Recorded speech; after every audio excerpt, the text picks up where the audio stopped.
Comic Book Savant, episode 350.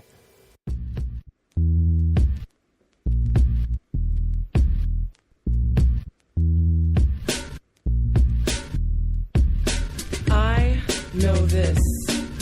This I know. All that I have, all that is me, resides inside my poetry. And every time I write a rhyme, it might be the line that sets minds free. And also, I know that I don't... Welcome to the Comic Book Savant podcast. I'm your host, James Harris. This week, it seems like I'm continuing with the theme this month. It's about movies again, but I wanted to take it in a slightly different direction. Again, we've talked about numerous times on the show that comic book movies has been booming over the past few years, and at this point now, we have quite a few trilogies out there. So I wanted to count down my top 5 favorite movie trilogies in the comic book movie realm. But before we get into that, as always, I'd like to give a shout out to my friends over at the Comics Podcast Network, which you can find over at comicspodcast.com. There are literally hundreds of different podcasts listed there and some video shows mixed in there as well. If you like this content and you want to find more comic book related shows, you can find them over there. It's a good jumping off point. I do have links on the site to the Comics Podcast Network, as well as some friends of the show that I've collaborated with over the years, or just outright friends of the shows. They're all listed there as well, plus tons of more. Like I said, there are literally hundreds of different content creators listed over at the Comics Podcast Network. So it's a good one-stop shop. If you have a moment, stop by the Comics Podcast Network at comicspodcast.com. To find more podcasts. If you like this content and want more of it, go there. And last but not least, I'd like to give a shout out to the sponsor of this and every episode, which is InStockTrades.com. They're the best place to go online when you're looking for your trades, collected editions, Marvel Masterworks, Absolute Editions, Omnibus, you name it, they have it at some of the most reasonable prices that you're going to find anywhere on the internet. They have discounts from 35 to 42 up to 50% off. They have their deals of the week listed on the homepage of the site over at InStockTrades.com. And it changes weekly. They swap them out weekly, and they have these books discounted. It can be anywhere up to 5 to 10 different titles they have. It varies from week to week. But you can get a full 50% off.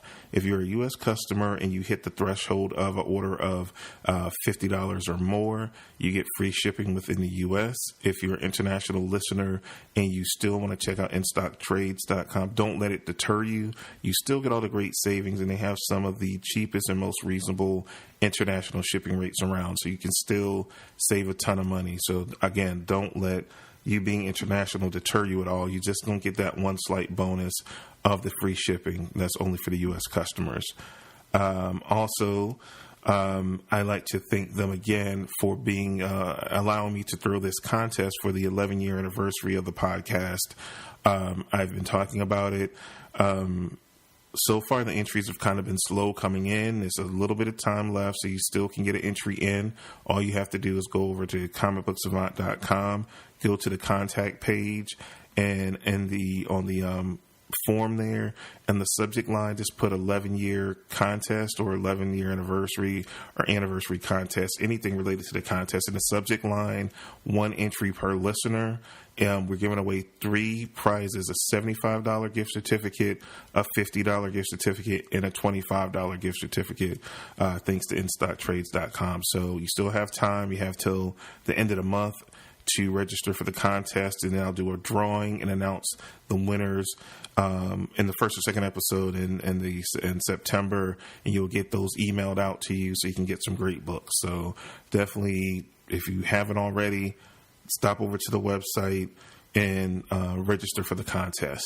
Now, back to the meat of the episode, which is all about my top 5 movie trilogies.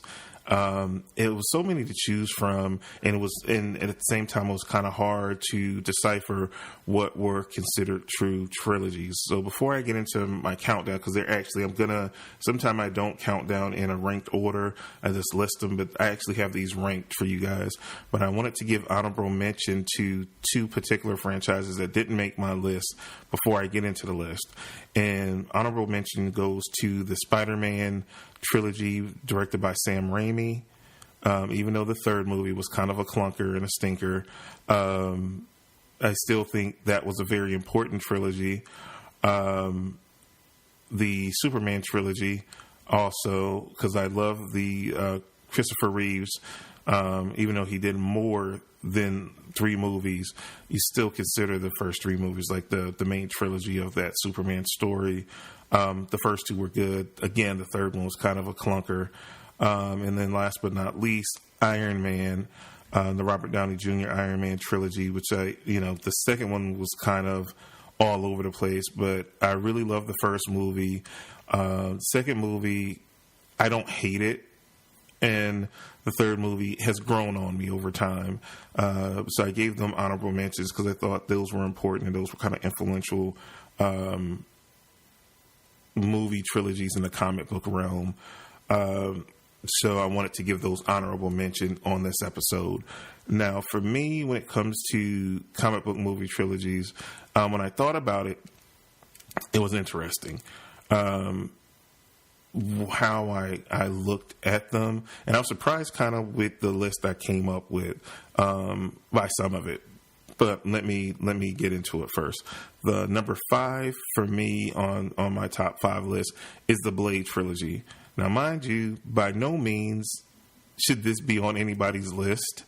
I still love the original Blade movie. I think it holds up extremely well. I rewatched it not too long ago, and I was surprised how well old the movie is because I think it came out in 98. It holds up extremely well. Blade 2, which was a lot of people's favorite, for me, when I rewatched it, it didn't hold up as well. It's still fun. It's popcorn fun. But it just doesn't hold up as well to me as the first movie does. And Blade Trinity, I like parts of Blade Trinity. It was kind of a mess, but I like the core of the movie. I just think maybe if it was a different director on the movie, it could have done better because David Goyer is a great writer, but just him as a director never seems to quite work. And he wrote the other 2 movies and they let him direct this movie. And I actually just saw on YouTube a interview with Wesley Snipes, and he's still kind of sore about Blade Trinity and having David Goyer direct the movie. He said some things about it that I thought was very interesting, and just how he was saying the man was messing up the money with some of the stuff he was doing and just made it unbearable type situation, which triggered him. Because, I've heard a lot of stories over the years how Wesley Snipes was so difficult during the making of that movie, but he wanted a more experienced director. They went with the writer to direct, and he was totally inexperienced, and it was very important, because it was plans to do more movies, and he kind of felt like they screwed the pooch on that with letting Goyer direct it. But I digress. Again, I think about this movie that is cool and it's fun. I overall loved Wesley Snipes' interpretation of the character. I'm never, because I don't like horror, and I've never been into like the vampire scene, but they made it all cool and they made it accessible to me. I've never read any of the Blade comics. It never really prompted, because he never really did a ton with Blade in the comics that never really stood out to me to make me want to pick it up. He appeared on the 90s Spider-Man cartoons and early 2000 cartoons. And, Blade popped up different places, because of the success of the Blade trilogy, which was moderate at best. It was never a blockbuster type situation. But I think the movies hold up. They are fun. So they're like my guilty pleasure out of these five trilogies I'm going to talk about. Next for me is Wolverine, the Wolverine trilogy of movies, X-Men Origins Wolverine, which, people hate. I appreciate the movie for what it was. The ending, hurts the movie tremendously, but I still think it's a fun movie. We saw Ryan Reynolds as Wade Wilson. What they did to him with the end, just we're not going to talk about that. But he was so cool. I thought that one scene where you saw the Weapon X program go take down that drug lord in the beginning of the movie, and him with the dual katanas and cutting the bullets and all that kind of stuff, that was cool. Like, that was cool, and I love that movie for that scene. And I thought the backstory to the movie was decent. And the take they did on Wolverine and Sabretooth, though they totally ignored what they did with Sabretooth in the first X-Men movie, in this movie by changing actors and their whole connection to one another. But I felt like it was a decent movie that just had a horrible third act that totally upended the movie. And I think if that had been handled better, that movie would have been more well received than what it was. I think it's a slightly underappreciated movie because everyone focuses on the ending of the movie, but it's still good parts that you can derive from that film. Kind of same thing with the Wolverine. I feel like it's overall a stronger movie out of that trilogy of films. But again, I won't even say the last act. It's really like the last 7 minutes of the movie that kind of hurts the Wolverine. But I love the way it was shot. I like the story that it told. I love the supporting characters. It just kind of, that Silver Samurai situation at the very end of the movie and the whole Lady Viper thing, those were two elements I could have kind of did without. And then we have Logan, which, if you heard the last episode when I was talking about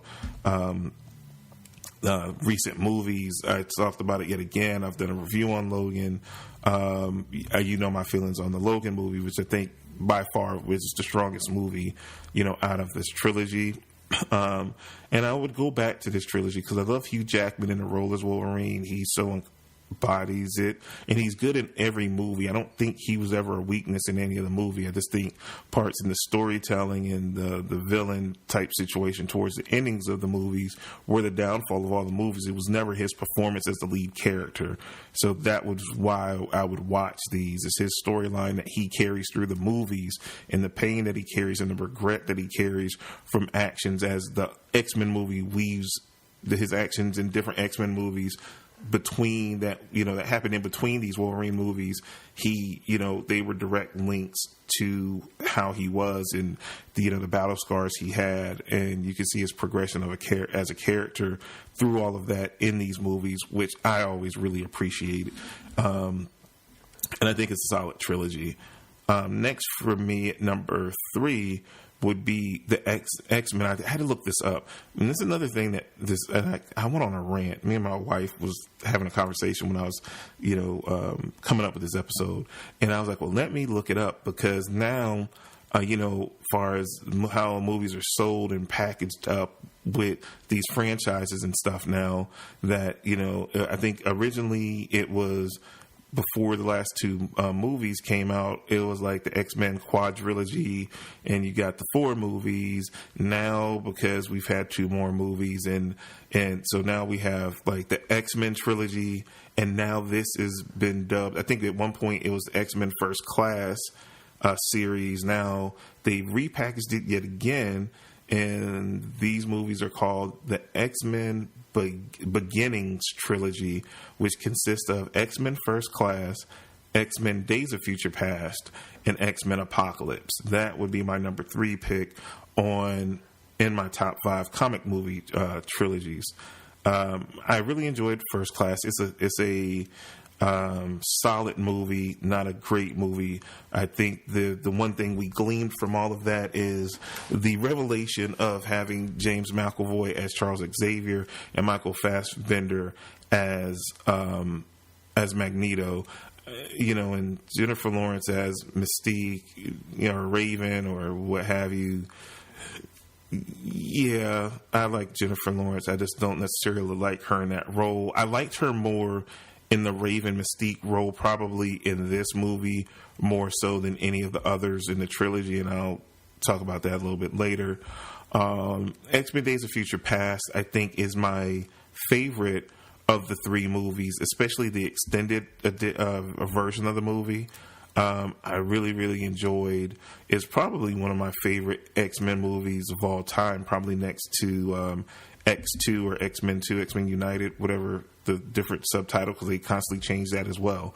Probably one of my favorite X-Men movies of the whole overarching franchise of X-Men films is Days of Future Past. Just the performances are great. Again, Hugh Jackman, McAvoy, Fassbender, just, everyone. And I think Lawrence was decent in this movie. When I get to Apocalypse, I'll talk about her on that. But just a really good movie, and they used it to kind of wipe away the stench from X-Men 3 some in that. So overall, I really enjoyed Days of Future Past. And then X-Men Apocalypse. I mean, I kind of feel like the first half of the movie is great. The second half, the Apocalypse half, is just bad. Not horrible, but bad. It's bad. I'm just going to call it what it is. It's bad. I felt like they dropped the ball because I felt like the core of this trilogy should have always centered around like four people. I guess you would say four people, because Logan was so integral to the second movie. But really it was about the core of Lawrence, McAvoy, and Fassbender, and they dropped the ball and I felt like this should have been a culmination of the journey that Charles and Eric had went through with one another, and really setting up what we saw of them in the first X-Men movie at the very opening scene in Washington, D.C. in the Senate when they're talking. I wanted to see that setup, and they dropped the ball and tried to focus on Apocalypse, and they fumbled that. They mishandled Apocalypse so much in that film that I wish they really didn't need him, because the bulk of the movie should have been focused on just that culmination. It could have been some other kind of threat in the movie. I think the movie did a good job in setting up that new cast, but they didn't do much with them. So my hopes in moving forward, since we know we have the Dark Phoenix coming up and they're bringing those people back, see how that shapes out. I hope they build those younger actors up and kind of downplay some of these older actors. But we'll see. We'll see where that goes. Number 2 for me is the Dark Knight trilogy. Excuse me. And this is Christopher Nolan's Batman trilogy of movies. We have Batman Begins, The Dark Knight, and The Dark Knight Rises. Batman Begins is still my favorite movie of this trilogy. I just think that origin story of Batman is the quintessential origin story for him. And it was the Batman story I never knew I wanted till I got it, and I loved it. The Dark Knight I don't love as much as most people. It took a while for it to even grow on me to even like it a little bit. The first time I went to the theater and I watched it, I love Heath Ledger's performance in the movie, but the movie itself was the problem for me. And I just thought it was too slow. It was too long, and it was a little boring for me. I appreciate it. I've gone back and and it bothered me because I'm such a huge Spider-Man for me is my favorite overall Marvel hero. Batman's my overall favorite DC hero. And it bothered me that I didn't like this movie for the longest time. And I would rewatch it and I would rewatch it and be like, nope, don't like it. Nope, don't like it. And then I just came to a piece where I understand, and Nolan is one of my favorite directors as far as newer directors in Hollywood. I think I've watched every movie of his except for Dunkirk because I haven't seen it yet. and his very first movie, The Following. I fell in love with Nolan when I saw Memento, and I was obsessive about that movie. I bought that movie so many different times, and that's just a whole nother rabbit hole. But anyway, I've always loved Nolan, so it just bothered me that I didn't like the movie as much as everybody else did. And why? Because it was with my favorite character. But I think the flaw with the movie for me is that it's less a Batman movie and more a Joker and Two-Face movie, to be honest. And I think that might be the problem, that it turns me off eternally, because I want my hero movie to ultimately be about the hero, and I felt like it was oversaturated with the villain side of the story. The Dark Knight Rises I like more than most people, because I love the callbacks to the first movie, and it kind of felt like, for the most part, that maybe that The Dark Knight Rises maybe should have been the sequel to Batman Begins, because it's a spiritual successor to it, but it's just the third movie. It's kind of weird how that turned out. I like the movie. Certain aspects, and I've talked about it, so I'm not going to retread it in the review of the movie that I spoke on, certain things I felt like that were mishandled.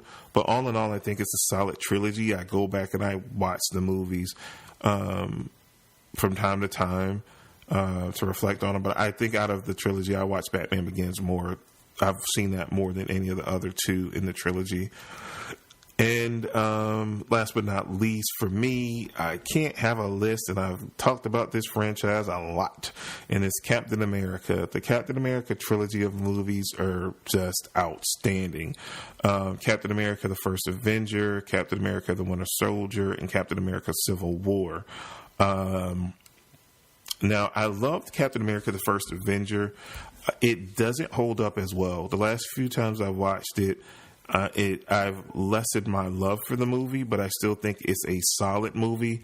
I don't think it's a great movie anymore, because it got surpassed that. The movies got better each go round, though still, I think, it's till this day, Captain America, the Winter Soldier is still my favorite MCU movie, but Civil War is not far behind it. So it's really, when you look at the three movies in the trilogy, the First Avenger is the weakest by far. By a considerable amount, but it's still a good movie. But like I said, I don't think it's no longer a great movie. But because Winter Soldier and Civil War, like I said, has surpassed it as time changed and the technology changed. It has like I said, its relevance and importance has fallen tremendously. But it's still a good movie, and I can watch it at any point in time. I just love the story of self-discovery of Steve Rogers becoming Captain America, and that journey is still good. It's just like that, his suit, the powers and stuff like that. Just the effects used when you watch it, it looks like a dated movie at this point. That lessens the enjoyment of it.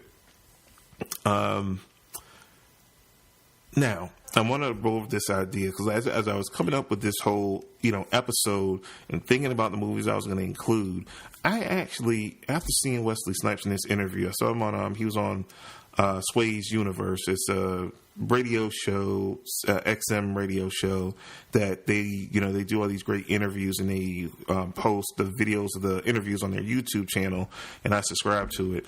And Wesley Snipes is in darn good shape. He's always stayed in good shape.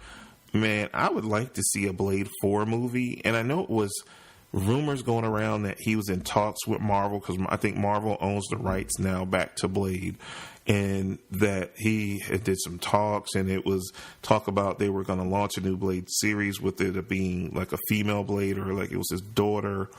And I would like to see a Blade. This was spitballing this. This idea just burst in my head, and it happens sometime when I'm doing one thing, something to be like, hey, what about this? And this is a concept. I have an idea for Blade 4. It would be called Blade Genesis, where Blade discovers that he has a teenage daughter from the character from the first movie that he saved, Karen, that was the the blood tech. No, she wasn't a tech. I think she was blood doctor, blood specialist. That came up with the serum, helped him with the serum or whatever. That, you know, it was kind of implied that they had some romantic dealings. So, like, you know, we find out later that they did the thing, did the deed, and he finds out that he has a daughter that he has to, you know, train in the family business of taking down vampires. And not that she takes over the mantle, but, you know, takes over the mantle, but she doesn't have to be called Blade. I think her name would be Genesis. You get it? Genesis, dual meaning. You see what I'm getting at? I'm more than a pretty face. I'm telling you guys, I got hot ideas up here, Marvel. You need to holler at the boy. I got you, son. Yeah, I think it could work. It could work for one movie that he's kind of the Whistler. It comes full circle, and he's the Whistler character now, and he's training his daughter. And I don't know who plays. You know, I ain't delved that deep into it yet. And maybe if you guys like it, if I get an email or tweet or something, and you guys want me to spitball this, like I can go all in and like cast it and, you know, flesh it out a little bit more. I'll do a whole episode dedicated to it if you guys want. Because I like doing stuff like this, you know, kind of do like I did when they announced the Nightwing movie, and I kind of, you know, spitballed a whole bunch of ideas and things like that. I don't know how much you guys like that. I haven't gone back and looked at the numbers, but I can have some fun with it, you know, some fantasy casting and whatnot. But yeah, but I think that would work. And they can revitalize the franchise. Since Marvel owns it now, I feel like it could really, really work. It wouldn't be, I mean, it could be like an Ant-Man size hit. They not invest a ton in it. You know, I would say, you know, 50 to 70 million.